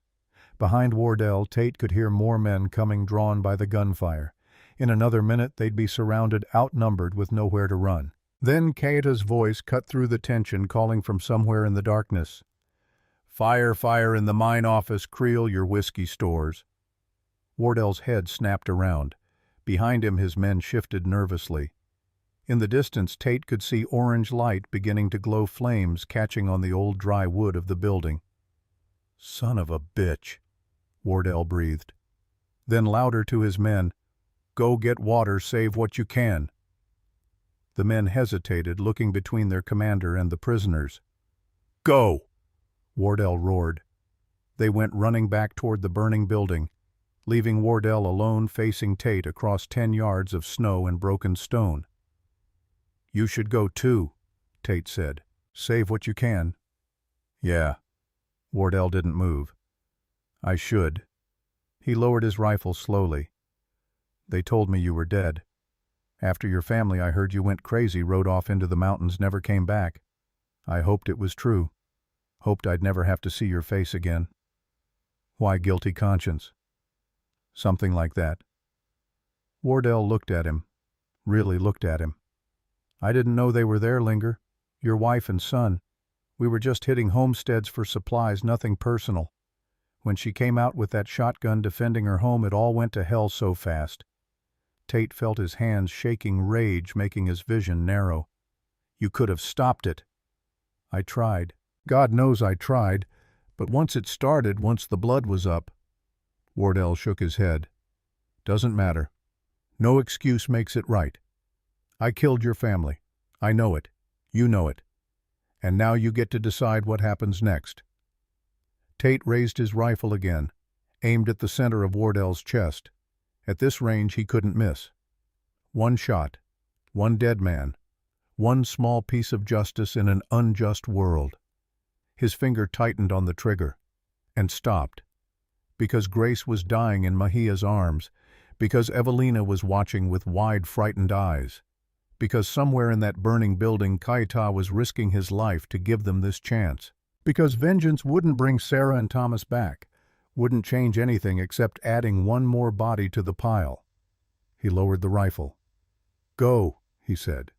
"Save your building, save your men, and if I ever see you again, if our paths ever cross after tonight, there won't be any talking. Understood?" Wardell nodded slowly. "Understood." He turned to leave, then stopped. "For what it's worth, I'm sorry. I know that doesn't mean anything, but I am." "You're right," Tate said quietly. "It doesn't mean anything." Wardell walked away back toward the burning building where men were already forming bucket lines trying to save what they could. Tate turned to the others. Grace was barely conscious now, her breathing shallow. The 3 Apache women were helping Mahia get Evelina onto a horse. "We need to move," he said. "Now, while they're distracted." They rode hard through the darkness, putting distance between themselves and the mine. Grace lasted 20 minutes before she slumped forward in the saddle unconscious. They stopped, and Tate examined her wound. The bullet had entered her left side just below the ribs. Exit wound in the back. She was losing blood fast, too fast. "She needs a doctor," he said. "Real medical care." "Fort Marcy is closest," one of the Apache women said. 2 hours' ride." "She won't last 2 hours." Mahia dismounted, came to look. She studied the wound with eyes that had seen many injuries, then looked up at Tate. "I can slow bleeding. Maybe. But you are right. She needs more than I can give. Then we ride for the fort, fast as we can." Tate lifted Grace, settling her in front of him on his horse. She was cold, so cold her skin clammy with shock. They rode through what remained of the night, pushing the horses hard. Behind them the glow of the burning mine faded into darkness. Ahead the first hints of dawn began to paint the eastern sky. Grace died as the sun came up. Tate felt her go, felt the last breath leave her body, the final relaxation of muscles that would never move again. He kept riding anyway, unable to accept it, unwilling to stop. It was Mahia who made him halt, who reached over and gently touched his arm. "She is gone, Tate. We must stop." They buried her in a small clearing using rocks because the ground was too frozen to dig. Mahia spoke words in Apache prayers for the dead. Evelina, not fully understanding but sensing the grief, placed a small flower on the grave, one of the few winter blooms that somehow survived the cold. "She died for my daughter," Mahia said quietly. "I will remember this. Evelina will remember this. Her name will be spoken in our family for all generations." Tate said nothing, just stood there staring at the pile of rocks, thinking about Grace's journal in his saddlebag. The letters to her father she'd never get to give him herself. They reached the Tate homestead near midday. Kaita was already there waiting. He'd escaped the fire, slipped away in the confusion, made his way back. "The building is gone," he reported. "Burned to ground. Creel's stores, his records, everything. He is ruined." "Good," Tate said flatly. Inside the cabin, the 3 Apache women tended to Mahia's shoulder, while Evelina clung to her mother, refusing to let go even for a moment. The child hadn't spoken since they'd rescued her, just made small sounds and held tight. Tate sat by the fire, cleaning weapons he didn't remember firing. His hands moved automatically, muscle memory from years of soldiering. Clean oil check reload, over and over. Mahia settled beside him, Evelina in her lap. The child had finally fallen asleep, exhausted beyond the ability to stay awake. "Thank you," Mahia said quietly. "You gave me back my life." "Grace gave you back your life. I just drove the wagon." "No, you made choice. At mine, when you see Wardell, you choose us over revenge. That is not small thing." Tate shook his head. Wasn't noble, just practical. Killing him wouldn't have changed anything. Maybe, or maybe you are a better man than you think. She shifted Evelina slightly, making her more comfortable. What will you do now? Don't know. Same as before, I guess. Live alone. Work the forge. Try not to think too much. That is not living. That is just not dying. Yeah, well, it's all I got. They sat in silence for a while. Outside, the three Apache women were preparing to leave, heading back to their people. They'd offered to take Mejia and Evelina with them back to the relative safety of the reservation, but Mejia had declined, at least for now. I think we stay here, she said, for a little while, until Evelina is stronger, until she can speak again without fear. Is that all right? Tate looked at the child so small and fragile in her mother's arms, thought about Thomas at that age before the world had hurt him. Yeah, he said. It's all right. Outside, snow began to fall again. Inside, the fire burned warm, and for the first time in 5 years, Linger Tate's cabin held something other than ghosts. It held hope, fragile, uncertain, but real, and maybe, just maybe, that was enough. 3 days passed in uneasy quiet.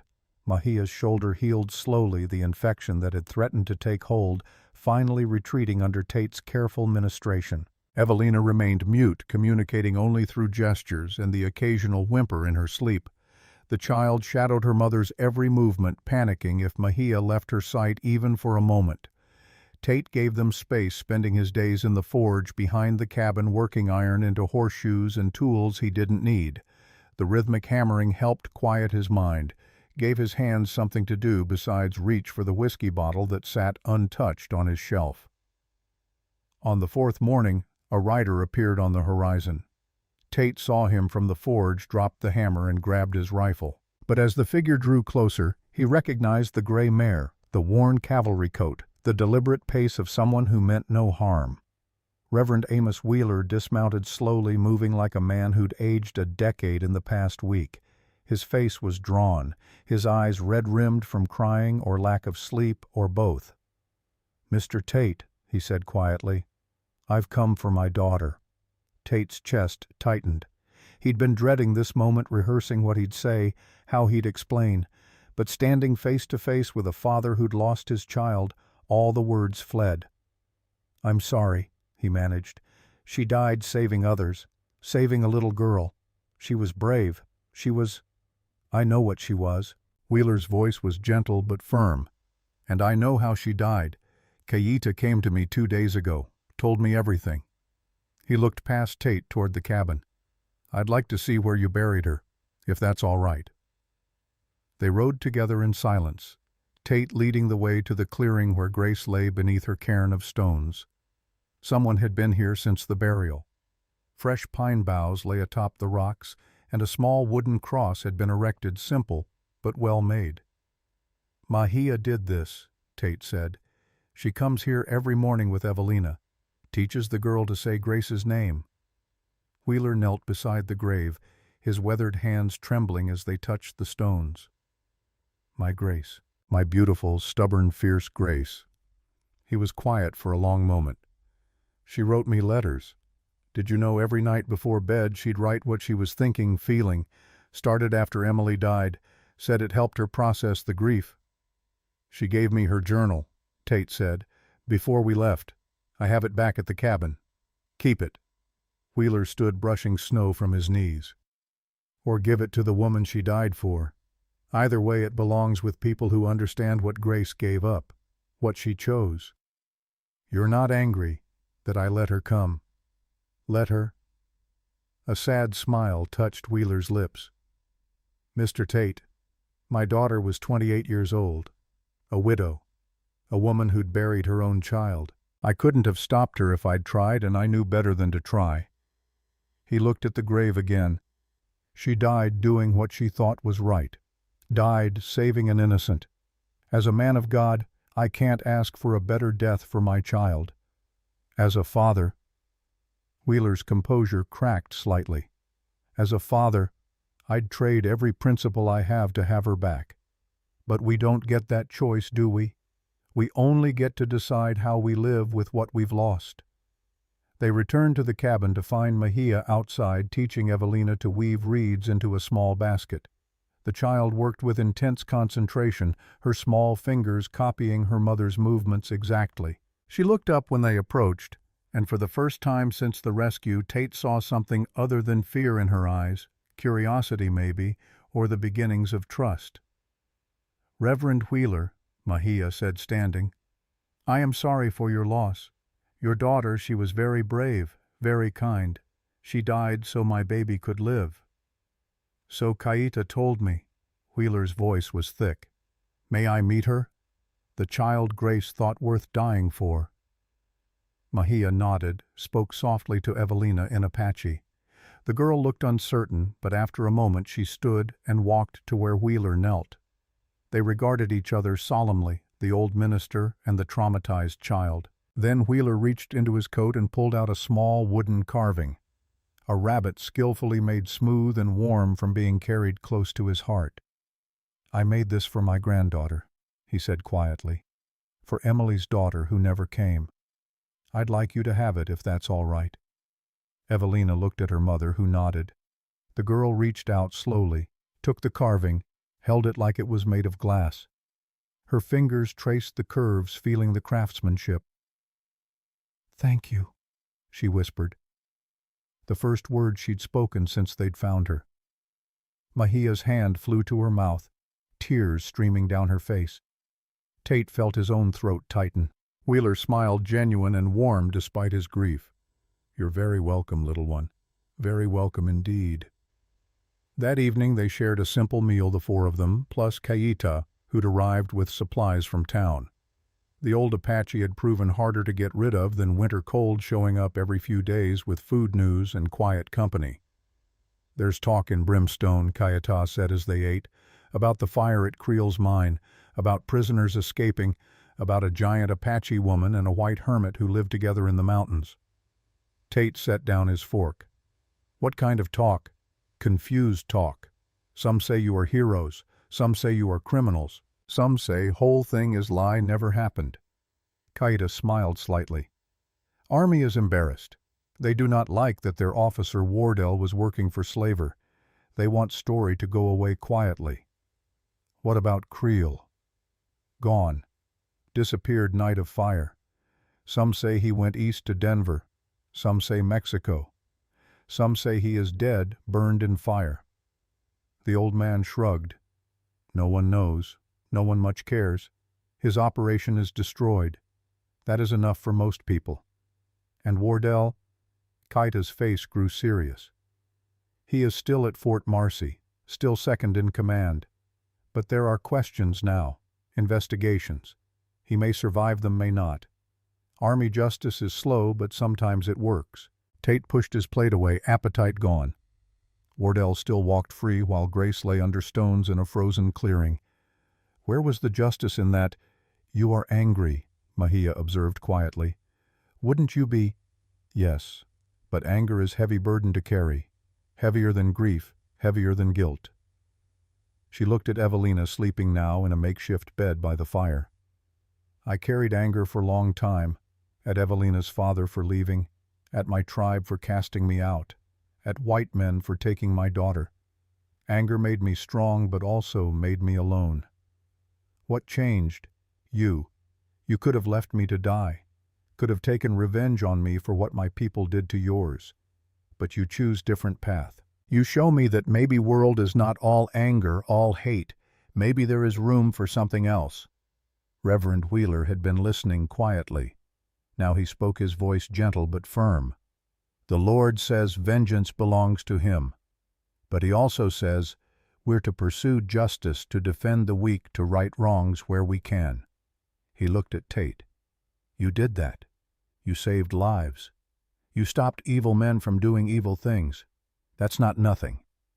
Grace died for it. Grace died for something she believed in. That's the best death any of us can hope for." Wheeler stood, preparing to leave. "I'm going back to my church, back to my quiet life of prayers and hymns and trying to make sense of a senseless world. But before I go, I want you to know something, Mr. Tate." "What's that?" "My daughter saw something in you worth dying alongside, worth trusting with her life. I don't know what it was, but I trust her judgment. She was wiser than me in many ways." He extended his hand. "If you ever need anything, anything at all, you send word. Understood?" Tate shook his hand, feeling the strength in the old man's grip. "Understood." After Wheeler left, Cayeta prepared to go as well. "I return to Fort Marcy tomorrow," he announced. "Make my peace with things there. Maybe retire. I am too old for this kind of excitement." "You could stay here," Mahia offered. "Help us. We have room." The old man smiled, touched. "Thank you, but no.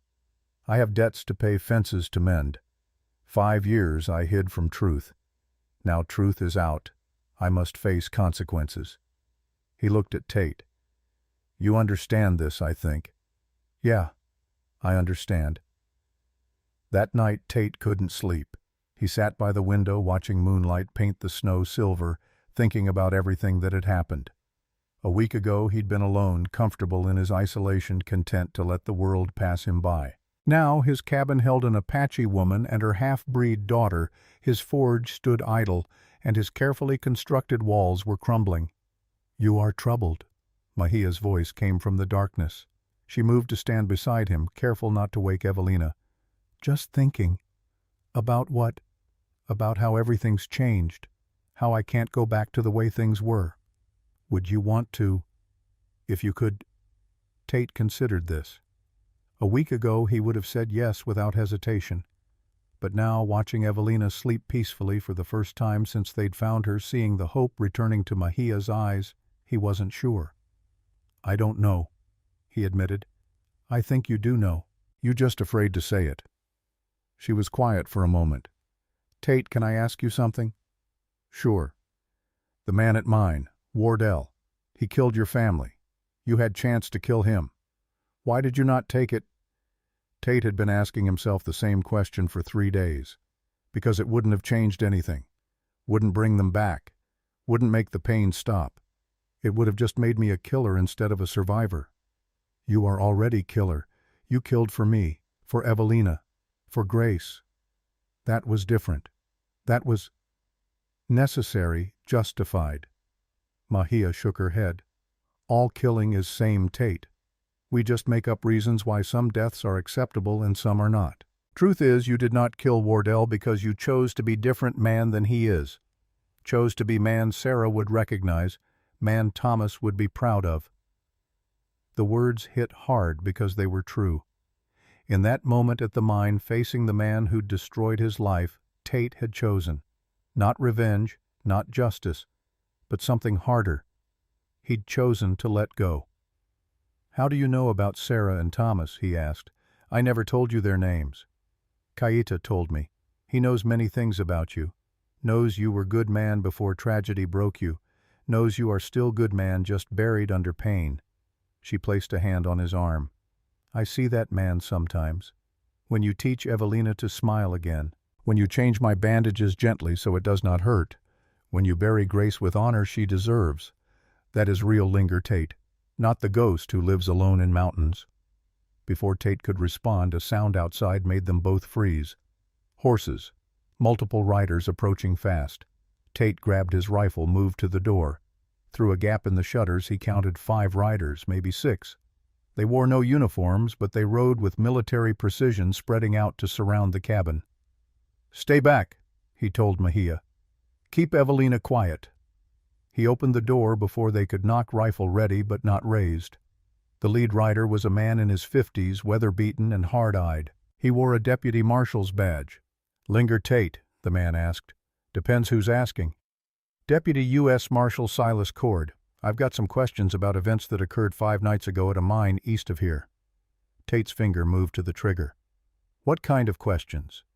"The kind best answered somewhere other than your doorstep in the middle of the night." Cord dismounted, hands visible and empty. "I'm not here to arrest you, Mr. Tate. I'm here to get your statement about a federal crime, specifically human trafficking operations run by a man named Vernon Creel." "What about Wardell?" Lieutenant Marcus Wardell is currently under house arrest at Fort Marcy pending court-martial proceedings. Cord pulled a document from his coat. Seems someone sent detailed information to the territorial governor about deserter activity, including names, dates, and locations. The Army's very interested in talking to everyone involved. Someone, anonymous source, very thorough, very credible. Cord's eyes flicked past Tate to where Mejia stood in the shadows. I'd like to speak with everyone who was at that mine, get their testimony, build a case that'll actually stick. Tate lowered his rifle slightly. In the middle of the night. I ride when I can. Besides, I wanted to get here before certain other parties got wind of my investigation. Cord looked tired, like a man who'd been riding hard for days. Look, Mr. Tate, I know you got no reason to trust law enforcement. Know you probably figure the whole system's rotten. But I'm trying to do this right. Trying to make sure the men responsible face justice. I need your help to do that. What happens to Mejia, to her daughter? Nothing. They're witnesses, same as you. Victims, actually. Federal law's pretty clear on trafficking cases. Victims get protection, not prosecution. It could be a trap. Could be a trick to get them to lower their guard. But looking at Cord's face, seeing the exhaustion and frustration there, Tate believed him. Believed he was one of the good ones trying to do right in a world that made it hard. All right, Tate said. Come in. We'll talk. They talked until dawn. Cord took detailed notes, asking questions, clarifying points, building his case brick by brick. Mejia told her story haltingly at first, then with growing confidence. Tate filled in what he knew, including his history with Wardell. When Cord learned about Grace Wheeler's death, his face hardened. That makes it murder, not just trafficking. Changes everything. He looked at Tate. This Wardell. You willing to testify against him face to face? Will it put him away? If your testimony matches the other evidence, yeah. Court-martial for desertion, conspiracy, and murder. He'll hang. Tate thought about it. Thought about facing Marcus across a courtroom instead of across gun sights. About using words instead of bullets. About justice instead of revenge. Yeah, he said finally. I'll testify. As Cord prepared to leave, he paused at the door. One more thing. There's paperwork I need to file. Witness protection, victim compensation, that sort of thing. Going to need names for my report. He looked at Mejia. You got a last name, ma'am? Mejia hesitated, then shook her head. In my tribe, I was just Mejia Tso, the tall one.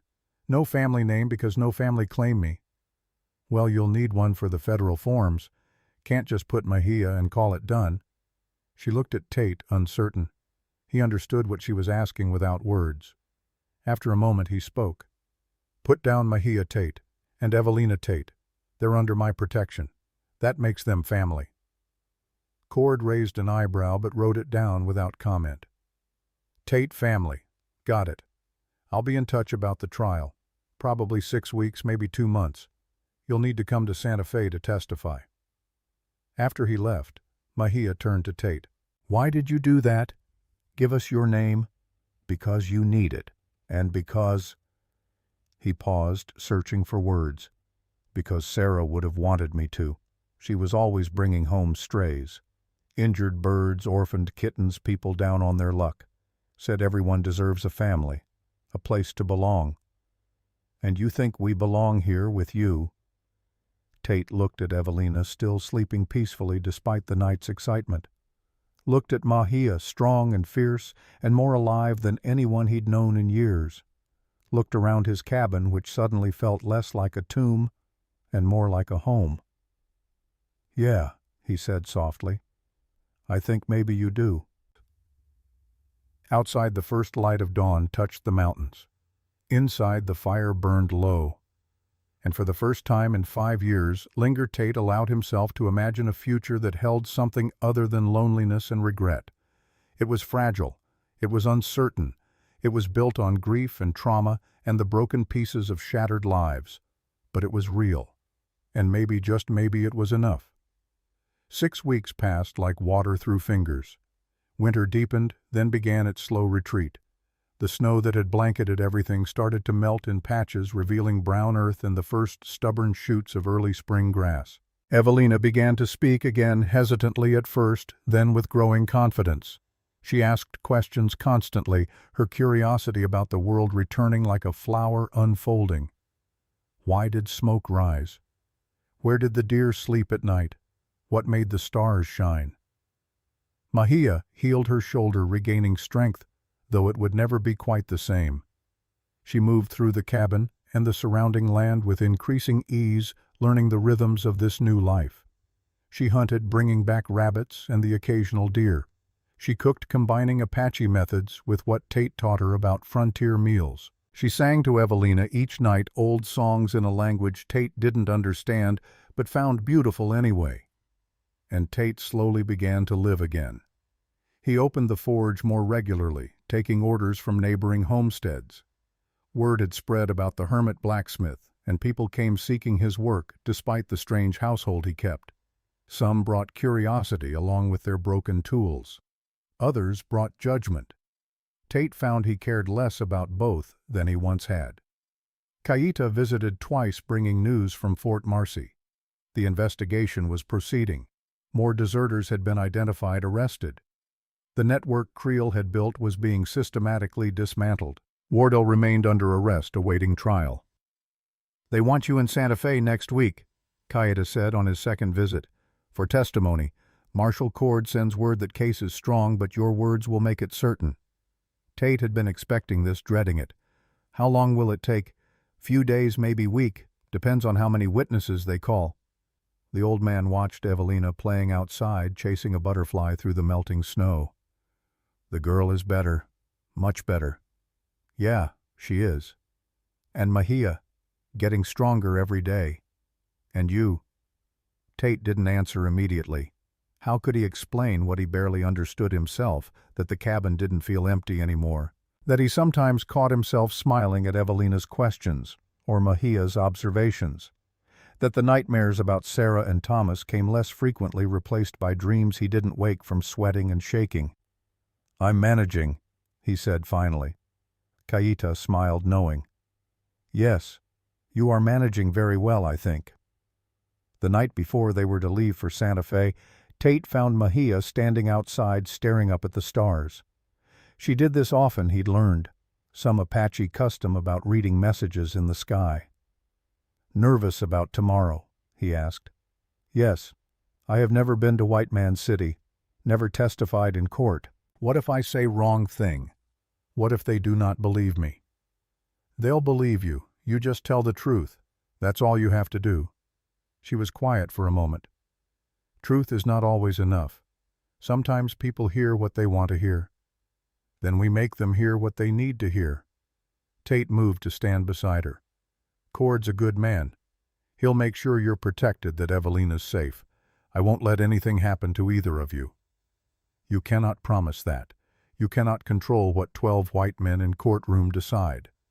She was right, of course, but Tate had made the promise anyway, and he intended to keep it, or die trying.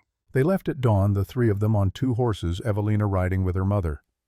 The journey to Santa Fe would take 2 days of steady riding. Tate had arranged for them to stay at a boarding house run by a widow who owed him a favor from years back. The first day passed without incident. They made camp that night in a sheltered canyon, building a small fire for warmth and cooking. Evelina fell asleep quickly, exhausted from the long ride. Mahia and Tate sat in companionable silence, watching the flames. "I have been thinking," Mahia said finally, "about what happens after trial, after Wardell is punished." "What about it?" "We cannot stay with you forever. It is not right. You give us so much already. Your name, your protection, your home. We are burden you do not need." Tate felt something clench in his chest. "You're not a burden." "We are. You know this. You were content before we came. Alone, yes, but content. Now you have responsibilities, people depending on you. That is burden." "Mahia," "Let me finish." She held up a hand. "I am grateful, more grateful than I can say. But Evelina and I, we need to find our own path. Maybe go to reservation, try to make peace with my people, maybe find work in town somewhere, but we cannot hide behind you forever. Is that what you think you're doing, hiding? Are we not? She looked at him directly. You protect us because you feel guilty about chasing wind, because you could not save your own family. But Tate, we are not your family. We are not your responsibility. The words stung because part of him wondered if she was right. Was he helping them out of genuine care, or just trying to fill a hole that could never be filled? Using them to assuage guilt that couldn't be assuaged. I don't know why I'm doing this, he admitted. Maybe it started as guilt, as penance. But it's not that anymore. You and Evelina, you're... He struggled to find the words. You're the first thing in 5 years that's made me want to wake up in the morning. Made me think maybe there's a point to all this, to surviving. Mahia's expression softened. That is kind thing to say. But it is also heavy thing. We should not be your reason for living. You should have your own reasons. Maybe you're one of them. Is that so bad? It is if we leave. If we decide our path leads somewhere else. What happens to you then? Tate didn't have an answer for that. The thought of the cabin empty again, of eating alone and sleeping alone and working alone, filled him with a dread he couldn't name. Don't go, he said quietly. Not yet. At least wait until after the trial. See what happens. Then decide. Mahia nodded slowly. All right. We wait. We see. They reached Santa Fe late the following afternoon. The city sprawled across the landscape, bigger than anything Evelina had ever seen. She pressed close to her mother, overwhelmed by the noise, the crowds, the sheer density of humanity. Marshal Cord met them at the boarding house, a tall man with gray in his beard and eyes that missed nothing. Mr. Tate, ma'am, thank you for coming. I know this isn't easy. When's the trial? Tate asked. Day after tomorrow. Gives you time to rest, get oriented. I've arranged for a lawyer to speak with you both, help prepare your testimony. Cord looked at Evelina, his expression softening. The child won't have to testify. She's too young, and besides, we have enough without putting her through that. Relief flooded Mahia's face. Thank you. Don't thank me. Thank the law. Sometimes it actually works the way it's supposed to. Cord pulled out a folder of papers. I need to warn you both. Wardell's lawyer is going to try to discredit your testimony. He'll bring up your past, Mr. Tate. Your time as a hermit, your reputation for violence. He'll question Mahia's character, suggest she's lying to protect herself. It won't be pleasant. We can handle it, Tate said. I hope so. Because if either of you breaks on the stand, if you show anger or lose control, Wardell walks. And if he walks, there's nothing stopping him from coming after you again. That night, Tate lay awake in his room at the boarding house, staring at the ceiling. Tomorrow they'd meet with the lawyer, prepare their testimony. The day after, they'd face Wardell in court. Face the man who'd killed his family and let him believe it was Apache raiders.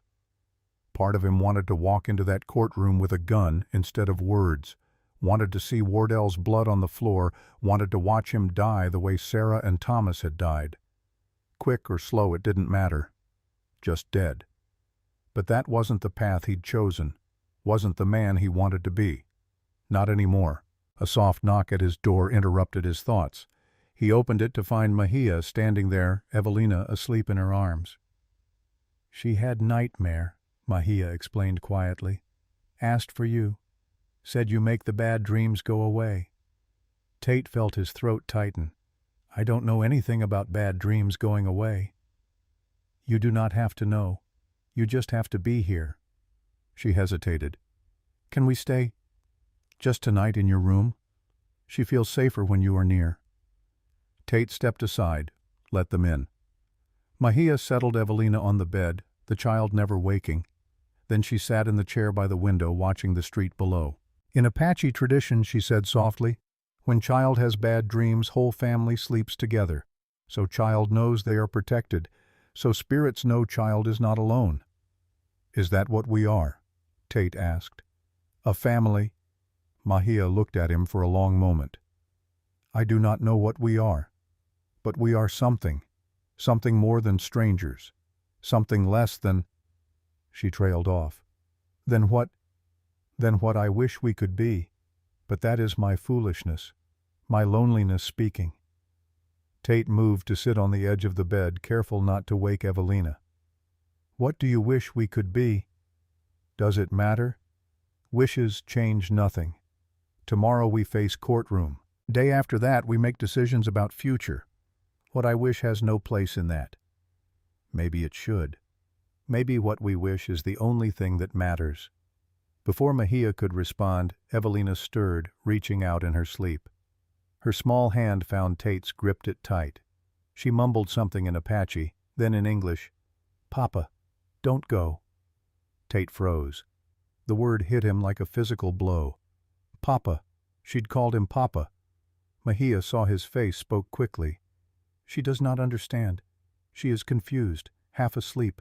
She means—" "I know what she means." Tate's voice was rough. "And I know I'm not. I know I can never be." "Why not?" Mejia's question was barely a whisper. "Why can you not be what she needs? What we both need? Because I failed my own family. Because I couldn't protect them. Because every time I look at you at her, I see what I lost. And I'm terrified I'll lose it again. So you push us away before we can leave on our own. Before we can die like they did." Mejia shook her head. "That is not protecting us, Tate. That is protecting yourself." She was right. Of course she was right. But knowing it and changing it were two different things. They sat in silence until Evelina's breathing deepened into true sleep. Her hand remained in Tate's, small and trusting and achingly fragile. "After trial," Mejia said quietly, "after we know what happens to Wardell, we talk, really talk, about what we are, what we could be, what we want to be. Yes?" "Yes," Tate agreed. The trial began 2 days later in a packed courtroom. Wardell sat at the defendant's table looking older than Tate remembered, grayer, more worn. He met Tate's eyes across the room and something passed between them. Not quite apology, not quite defiance, just acknowledgement that this moment had been coming since that night 5 years ago. The prosecutor was a young man, intense and thoroughly prepared. He called witness after witness. Former soldiers who testified about desertion, victims who described the trafficking operation. Documents were presented, evidence mounted brick by brick. Then it was Tate's turn. He took the stand, swore his oath, and told his story. About coming home to find his family dead. About believing it was Apache raiders. About tracking down and killing Chasing Wind in revenge. About learning the truth from Cayeta. About finding Mejia and choosing to help her instead of letting her die. Wardell's lawyer, a slick man from back east, tried to shake him, questioned his motives, his sanity, his credibility. But Tate held firm, answering each question with quiet certainty. "Isn't it true, Mr. Tate, that you lived alone for 5 years, that people in the territory called you mad?" "Yes." "And isn't it true you killed an innocent Apache man based on nothing but your own prejudice and rage?" "Yes." "So why should this court believe anything you say? Why should we trust the word of a man who admits to murder?" Tate looked at the jury, 12 men who would decide Wardell's fate. "Because I'm not proud of what I did. Because I've spent 5 years living with that guilt.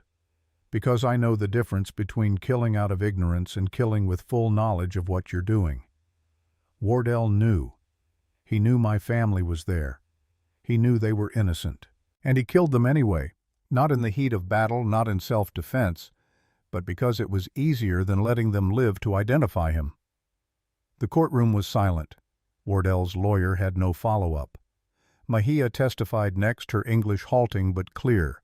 She described the trafficking operation, Creel's methods, the conditions prisoners were kept in. She spoke about Evelina's capture, about the rescue, about Grace Wheeler's sacrifice. When she finished, there wasn't a dry eye in the courtroom.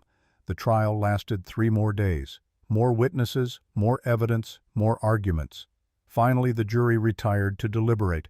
They were back in 4 hours. Guilty, on all counts. Wardell showed no emotion as the verdict was read. He stood straight, shoulders back, accepting his fate with military bearing. When the judge sentenced him to hang, he simply nodded. As the guards led him away, he stopped beside Tate. "For what it's worth," he said quietly, "I'm glad you found something worth living for, something worth being better for." Then he was gone, and it was over. Outside the courthouse, Cord shook their hands. "It's done. Justice is served. You can go home now." Home. The word echoed in Tate's mind. Was the cabin home, or was home something else entirely? Somewhere these three people could exist together, not as survivor and rescued, not as guilty and innocent, but as something new. Something built from broken pieces, but whole nonetheless. They stayed in Santa Fe one more night. In the morning they would begin the journey back to the mountains, to the cabin, to whatever came next. But that night, after Evelina had fallen asleep, Mahia and Tate stood on the balcony of the boarding house, watching stars emerge in the darkening sky. "So," Mahia said, "we talk now, about what we are." "Yeah, I guess we do." "I start. I think we are family. Not by blood, not by law, but by choice, by surviving together, by choosing each other when we could have chosen loneliness." She turned to face him. "Evelina needs father, not to replace the one who abandoned her, but to show her what good man looks like. I need—" She paused, searching for words. "I need partner. Someone who sees me as person, not as giant, not as Apache, not as burden, just as Mahia." "And what do I need?" Tate asked. "You need to forgive yourself, to stop punishing yourself for being alive when Sarah and Thomas are not, to let yourself love again without fear." She took his hand. "I cannot give you back what you lost. No one can. But maybe I can give you something new, something different, something worth fighting for." Tate looked at their joined hands, dark and light-scarred and calloused both. Two people who'd lost everything and somehow found each other in the wreckage. "I don't know how to be a father again," he admitted. "Don't know how to be a husband, if that's what you're asking. I'm broken, Mahia. 5 years broken. I don't know if I can be fixed." "I do not ask you to be fixed. I do not ask you to be what you were before. I ask only that you try. Try to be here with us. Try to build something new instead of mourning what is gone. Try to believe that second chances are real." In the room behind them, Evelina stirred in her sleep. Through the open door they could hear her mumble something, then settle again. "All right," Tate said finally. "I'll try. That is all I ask." 3 months later. Spring had come to the mountains in full. The snow had melted completely, revealing wildflowers that carpeted the meadow behind Tate's cabin, the cabin that now held 3 people instead of 1. Tate stood at the forge, hammer in hand, teaching Evelina the basics of metalwork. The girl's small hands gripped the tongs carefully, her face serious with concentration as she held a horseshoe over the coals. "Good," he said quietly. "Just like that. Patient. Let the iron tell you when it's ready." "Like Mama says with hunting," Evelina replied, her English now fluent, mixed with Apache words. "Wait for the right moment." From the cabin door, Mahia watched them, a basket of vegetables on her hip from the garden she'd planted. Her shoulder had healed well, though it still ached in cold weather. She no longer moved like a fugitive, hunched and watchful. She stood tall now, unashamed. Reverend Wheeler rode by twice a month, bringing news and supplies. The townspeople had stopped whispering mostly. A few even sought Mahia's skills as a healer. The giant Apache woman was becoming simply Mahia Tate Blacksmith's wife in all but legal ceremony. Kayata had retired to the reservation but visited monthly, always bringing small gifts for Evelina and stories that made her laugh. And Marcus Wardell had hanged on a cold morning in March. Tate hadn't attended. He'd been home teaching Evelina her letters, choosing life over death for once. That evening, as the sun set, 3 people sat on the cabin porch. Tate's arm rested naturally around Mahia's shoulders. Evelina sat between them, the wooden rabbit Reverend Wheeler had given her clutched in one hand. "Papa," she said, looking up at the first stars appearing. "Mama says the stars are spirits of ancestors. Do you think your Thomas and Sarah are up there?" Tate's throat tightened, but for the first time in 5 years thinking of them didn't bring only pain. "Yeah, little one, I think they are." "Are they happy we're together?" He looked at Mahia, who smiled gently. "I think they are." Evelina nodded satisfied and leaned against him. "Good. I want everyone to be happy." As darkness fell and the three of them sat together under the vast New Mexico sky, Linger Tate realized something he'd thought impossible 5 years ago. He was happy. The end came quietly, as most endings do, not with thunder and lightning, but with three people choosing to stand together against the darkness, choosing to believe that love in whatever form it took was stronger than hate, that second chances were real, that family wasn't just blood but choice and commitment and showing up every day even when it was hard. Linger Tate had spent 5 years in purgatory, caught between living and dying, unable to move forward or let go of the past. Mahia had spent a lifetime being seen as different as other, as something less than human because of how she looked.